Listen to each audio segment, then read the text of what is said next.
we tend to think that accountability is somehow synonymous with control. And that if we hold someone accountable, we're trying to control their behavior, and they're totally different. I often talk about, and I've written in the past about the gift of accountability. Like, we got to think of accountability as a gift we give people that is us expressing our expectations so that they have the freedom to move inside those expectations.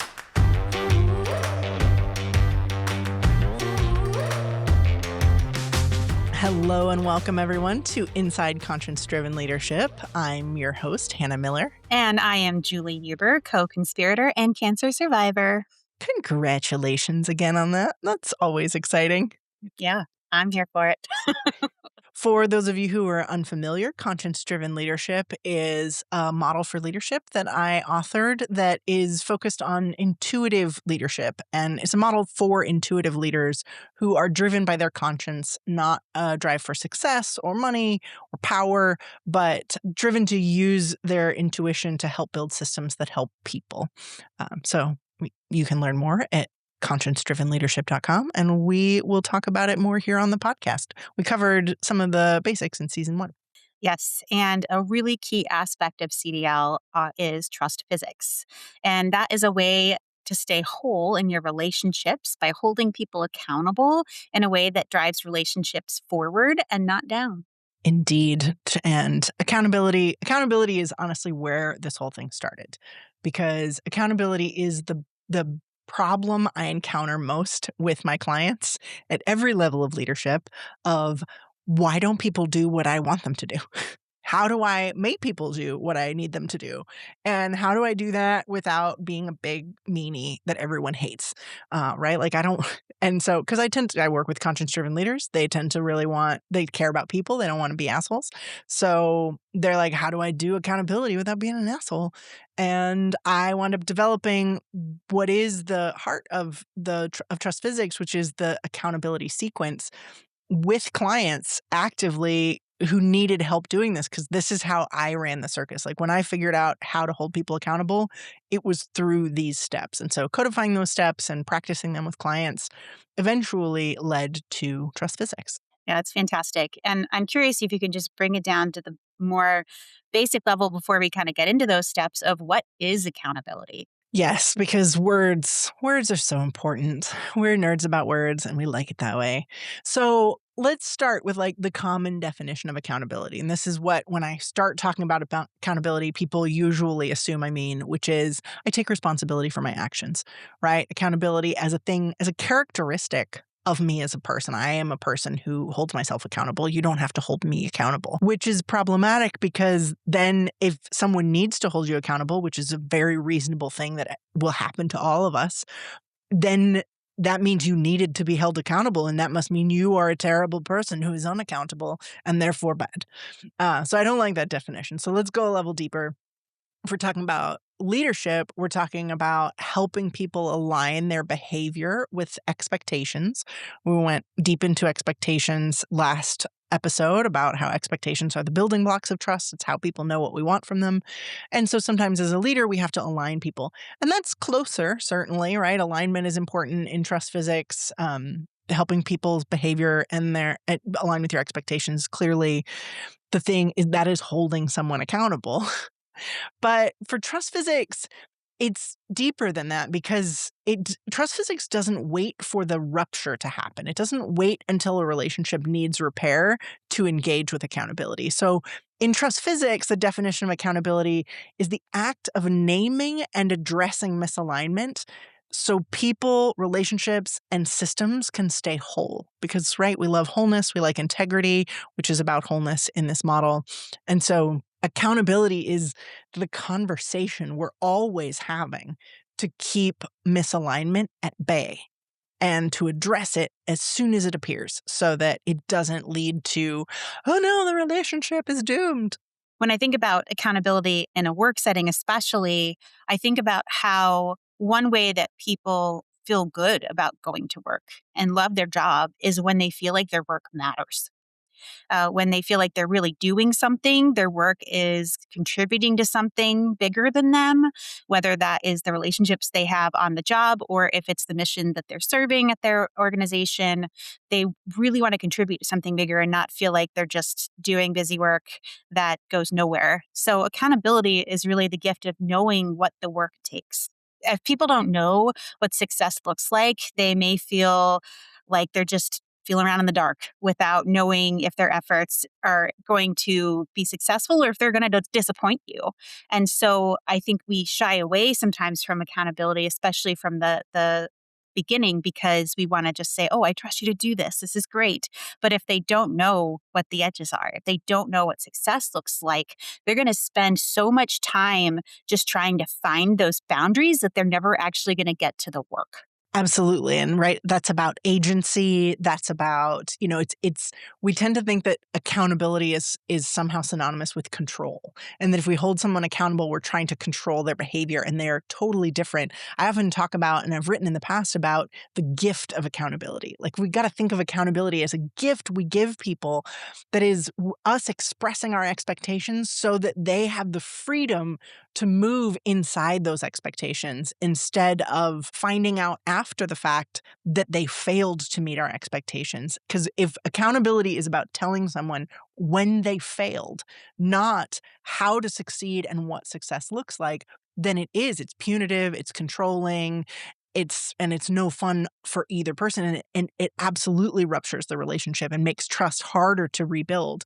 Whereas if accountability is something we practice when the stakes are zero, right? If accountability is a conversation that begins when there is no rupture to be had, and it starts with curiosity of like, "Hey, relationship, did you know that edges are here? Because I didn't want you to wander past them. I saw you headed toward the exit. Did you mean to be headed toward the exit? Because if you meant to be staying on the dance floor, then here's where the dance floor is." And then it's like, "Oh, great, thank you. I didn't mean to be headed for the exit." Right? Because people don't know, especially when a relationship is new. We have no idea what someone else is thinking. We make this mistake constantly where we assume that because we think our thoughts are logical, that other people's thoughts are logical, and other people's thoughts are logical, but the logic is different in different brains. So accountability is that shared language. Amazing. Yeah, I think this shows up a lot for managers and how managers work. And I think it's particularly important for them to think about this because management is one of those things that is often thrust upon people as they grow in their career, where we don't get a lot of training for it, but we're expected to um, get positive outcomes by being managers. And that also has an impact on the people you're managing.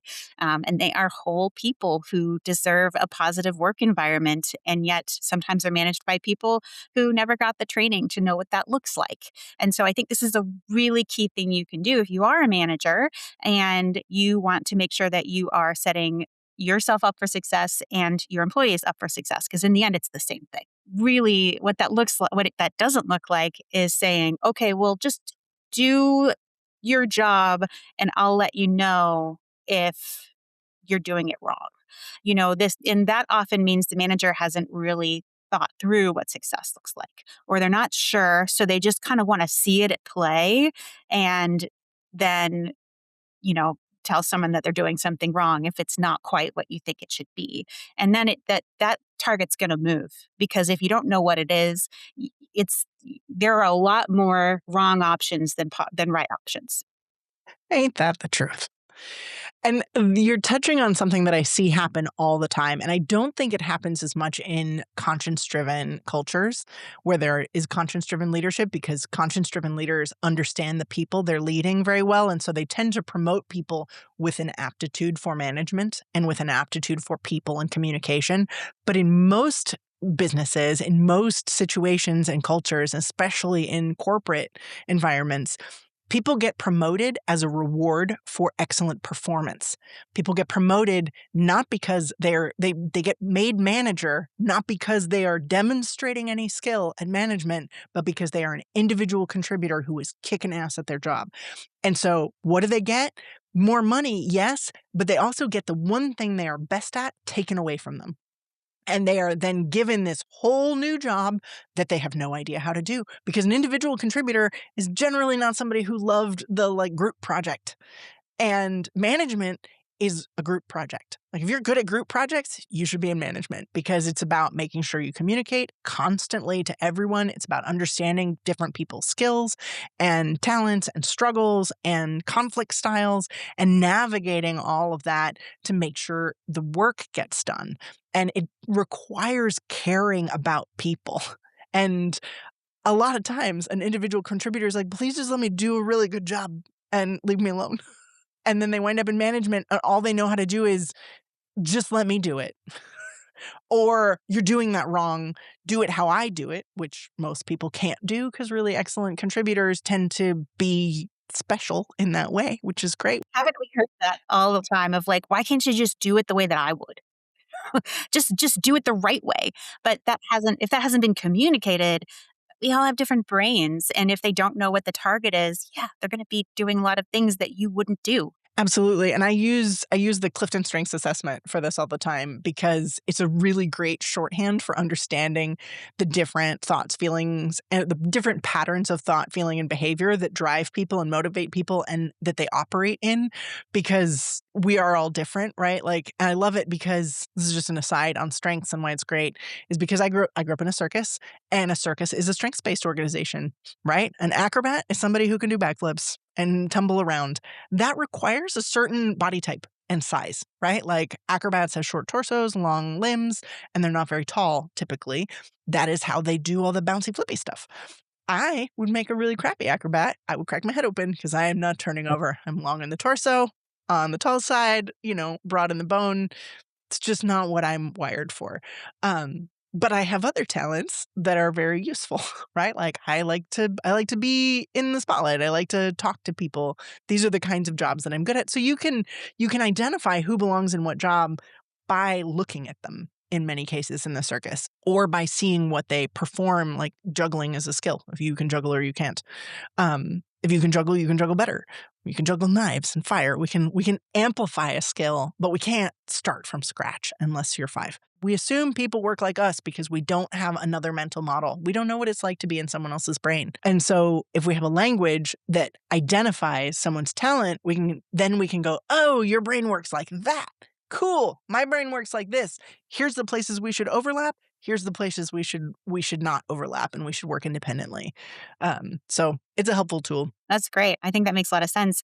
And I think it's actually a good segue to think about the kind of key components of an accountability conversation that will really work.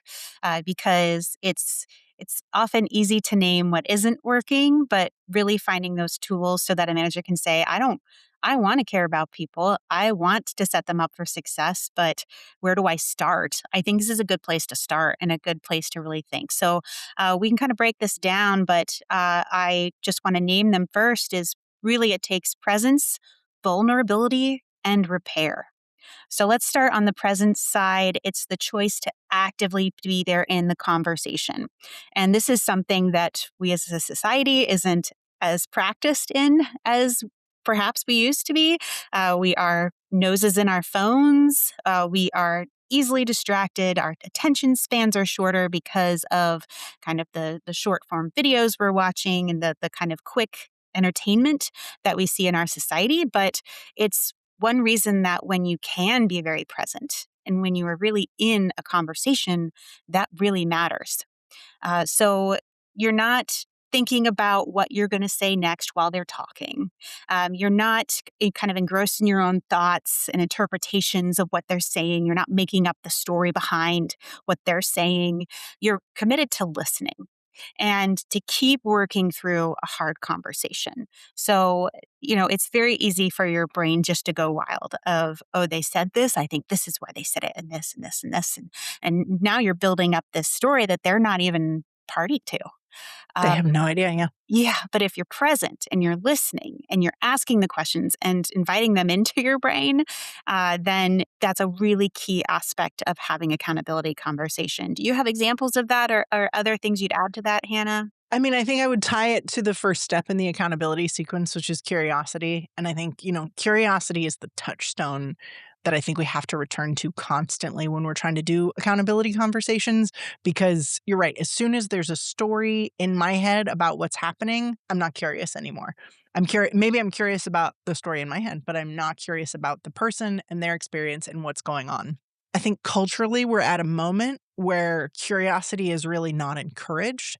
And, I think in a lot of different turns, whether that it's, in the media or in politics or whatever, we're really encouraged to put people into boxes and to label them and to decide on their behalf who they are and what's going on and why they're behaving the way they are.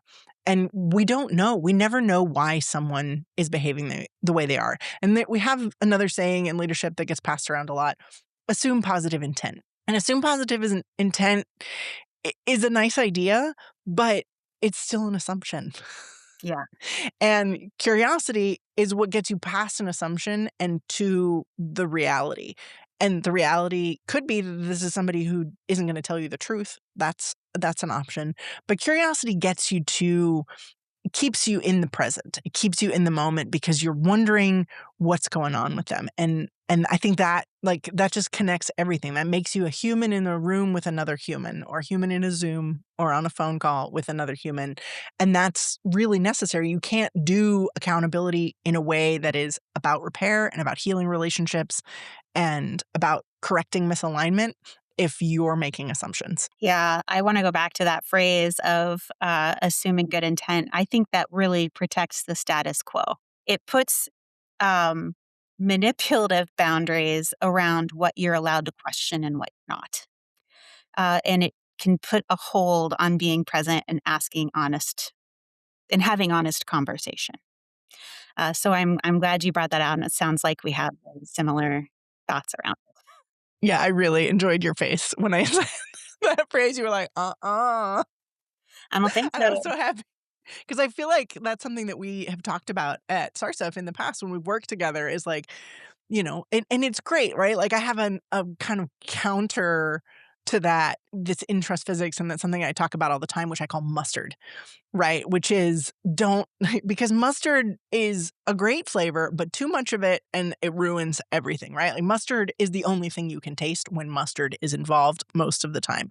And so this like one of a great example I have from a client is somebody who was a manager, mid-level manager, high performer, got promoted, did not know how to supervise other people and was frustrated as hell that she's like, "Why am I a babysitter? I don't want to babysit these people." Right? Like, why do I have to tell them how to do their jobs? I'm like, because you're their manager. It's not your job to tell them how to do their job, but it's your job to tell them what doing their job means and then make sure they're doing that. Like, it is your job to hold them accountable. But for her, nobody had ever had to hold her accountable. She was a high performer. She was really driven. She understood her job. This was not, but man, she had a story about these people and why they were not doing their job. They didn't care. They were lazy. Like it was there was this whole story. And I was like, that is just all mustard. Like we gotta take the mustard out of the situation and go be curious, be like, do you fully understand the work? If you do understand the work and you're not doing it, then what's the close supervision? You can't have to do accountability closely in a way where you're checking all the time that they're doing what they're saying they're supposed to do and what they've said they'll do, right? Like accountability is not always fun. There are people who don't want to be held accountable, and a lot of cultural training has gone into teaching people how to dodge accountability. And we talked about this a little bit on our last episode. There's the ways we use language to dodge accountability. There's way we gaslight other people into saying, well, I didn't know, or it wasn't clear, or whatever. And so accountability is the structure that keeps people doing the thing that you've agreed on. And if they continue to not do the thing you've agreed on, that leads to escorting them off of the dance floor. When you talk about a high performer and how they aren't someone that often has to be held accountable, I think they often are, but they just don't see it that way. Because I think it's common for a high performer that loves to work and to do things and loves to do it well, maybe centers perfectionism in a way that can be difficult. I mean, or not. There's Mhm. just a lot of different traits that go with being kind of a high performer as we think about it too. And they can start going down a track that isn't actually helpful. Maybe they have a manager that knows that they're a high performer, so they need less of a touch. And so they start really going at something. And it turns out that's not what was needed. Or it turns out that that was not the right approach, but they're already going down the road and they are focused on it. That can be a difficult accountability conversation, but it's an important one for them too. Absolutely. I actually did something. I didn't do it recently, but it came to a head recently. I have a really I hope she's okay with me using this story on the podcast, but I have this really amazing virtual assistant, and she is so dedicated and so driven, and when there is a deadline, uh, she's gonna work it until it gets done so that it's done on time. And a few times we've been working together for years. A few times in the past, she's gone over budget in terms of hours in order to hit a deadline in time. And that's happened, just a couple times over the years. They weren't close together, and I had needed the deadline more than I needed the money to pay her, and so I just paid her, and I didn't say anything. And I thought to myself at the time, I totally, like, in hindsight, I'm like, "Dummy, Hannah, why didn't you do the thing?" Because at the time, I was like, "I should really tell her, like, tell me before you go over." Like, it's not a hard conversation. "Hey, I appreciate your dedication, but I need to know how, I budgeted for this, and if it's gonna cost more, I need the chance to weigh in on that." So I've recently referred her to several of my clients who are loving her, and she's incredible, and she really drives, she gets the thing done even when it takes a lot of hours, which is admirable and wonderful. But she did this with a client who I'm managing the invoices. And so she sent me she's like, "By the way, I went over on hours to hit the deadline. Here's my new invoice." And I had to say, I was like, dummy, Hannah. Like, I should have said something to you about this years ago, but like, you need to tell the client you're going to go over before you go over. Like, right. Like, that's just, and she felt so bad about it. I felt bad for her because I'm like, I caused this. This is me. This is a me fault moment, right? Like, bad Hannah, which leads it back to vulnerability. Like, I'm the one responsible here because I let her develop a habit I knew would harm her in future professional relationships, and I said nothing. It's my fault that this happened, and the client is luckily fine with it, and they were thrilled to meet the deadline, and it's all okay. But, like, she and I wound up having this long conversation about, like, "Oh, no, do I feel bad? Should I not charge for the hours?" Like, all these things where she was worried about her own integrity in this moment, and and it was important that I take responsibility for this because I'm really the one who's at fault in this situation. I mean, I appreciate you sharing that. And, I think that does mean you have to be present with your high performers too. I think it's easier to be a little more shut off because you know they're going to do well. So that kind of goes into the presence you were talking about. But you mentioned vulnerability, which is really the next key component of an accountability conversation. So why don't we jump into that? Of vulnerability is really the willingness to name your discomfort and acknowledge your role, just as you acknowledged your role in her not knowing that going over on hours is something that has to be addressed before it happens. It's okay to admit that this is hard. It's okay to be human, to your point. It's okay to say, man, this is really tough. But I think we're going to get through it together because we always do.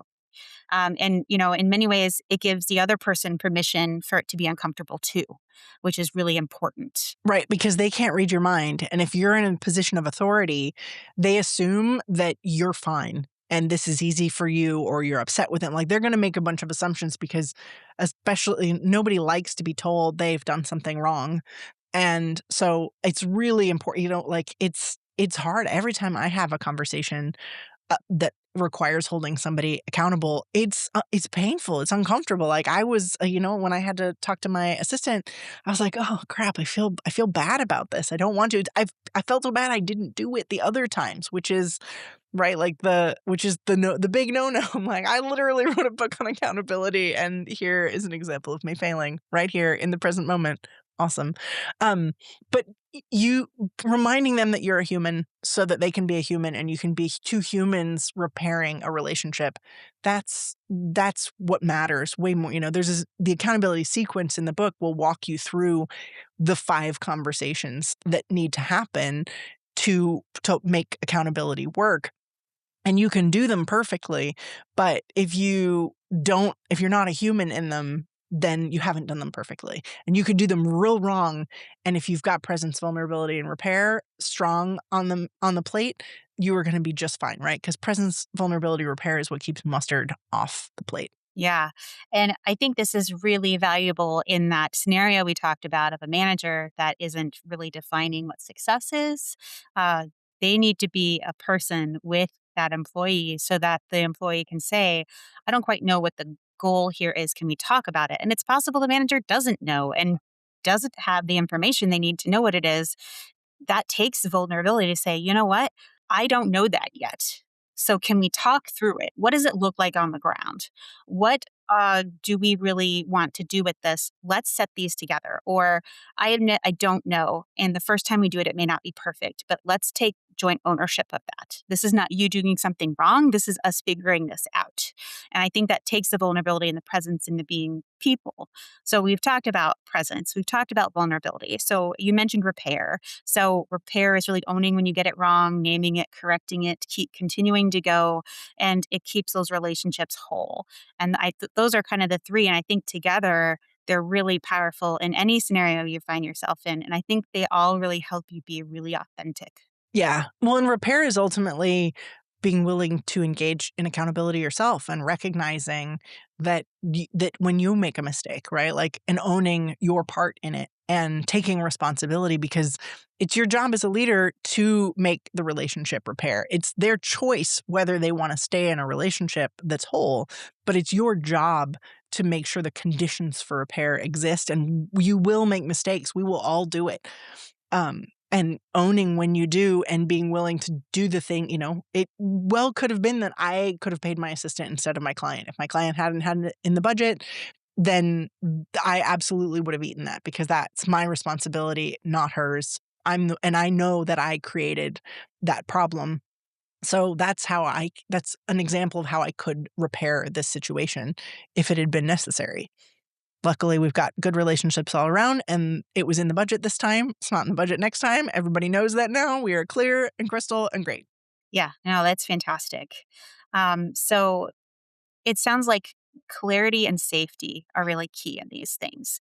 Being really clear with each other and having a safe environment to have important, maybe difficult conversations. So, how does accountability give you this clarity, this safety? Well, I think the clarity creates the safety, and accountability is a practice of clarity, right? Like, when we give the gift of accountability, we're giving people clarity around what's expected, what matters, what success looks like, and what happens if misalignment continues. And this is the hardest part, because once you've named a misalignment a couple times with someone, it's really important that you tell them, hey, if this continues, that's going to lead to the end of our relationship.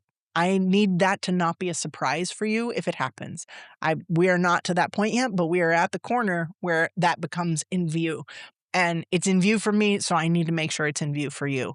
Because again, we want to give people agency, not control them. And so giving them the information, giving them clarity, gives them the option to make the choice that's right for them, which is what creates psychological safety. And that's the precursor for trust. You can get so busy trying to figure out what's wanted that focus is taken away from why it's being done and what the intended outcome is. So if you don't have that clarity, they are never going to be able to hit it because they're so busy just trying to find the bullseye.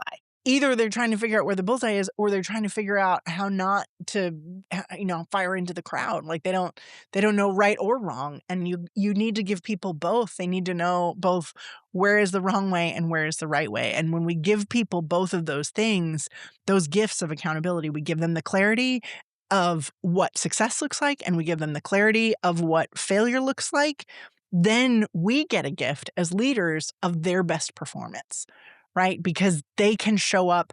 That is when they know, right? They know where the dance floor is and they can improvise and give us their best performance because they know the boundaries in which, they know the boundaries of the relationship and they can be whole and bring their whole self to the relationship. And that's ultimately what we want out of our people when we're conscience-driven leaders. We want them to get to bring their whole self to work that matters to them and perform at a level that is beyond what we can imagine for them because they're bringing their uniqueness, their energy, their excitement, and their person to this work that matters, not just overall and to us as leaders, but that matters to them. And that's engagement, that's performance, that's when the magic happens and like true success becomes within reach because people who know they're cared about care about the company and they care about the organization and they will protect the organization from even little threats when they come along. Like it's really, that is when the true magic happens in leadership, is when a person feels safe, knows the expectations, knows how to exceed the expectations and how to, what's the opposite of exceed the expectations? Fail. Fail. When someone knows what meeting expectations looks like, what exceeding expectations looks like, and what failing looks like, then they have freedom. Like then they have freedom to show you what they're really capable of. Yeah. No, I think that's a beautiful place for us to wrap today. Um, Thank you, Hannah, for having me on this adventure. I want to thank our listeners for coming along with us. If you're enjoying this, please do subscribe on your favorite podcast app. And we would love if you can share it with any friends, coworkers, family that you think could also benefit from being a part of the conversation. Absolutely. I mean, I hope we can all agree that the world really needs more conscience-driven leadership and the world needs more trust.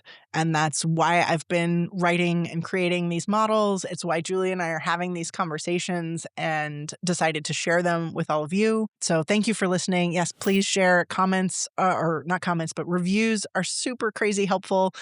So if you drop a review wherever you're watching this podcast or listening to it, that'd be super. And please check out Trust Physics and Conscience Driven Leadership at conscience-drivenleadership.com. We would love to see you around. And thank you to Anna Miller, our amazing podcast producer who just rocks. And it's not me pretending to be a podcast producer. I swear her name and my name are just very similar. And I think that's special. Fabulous. Catch you next time.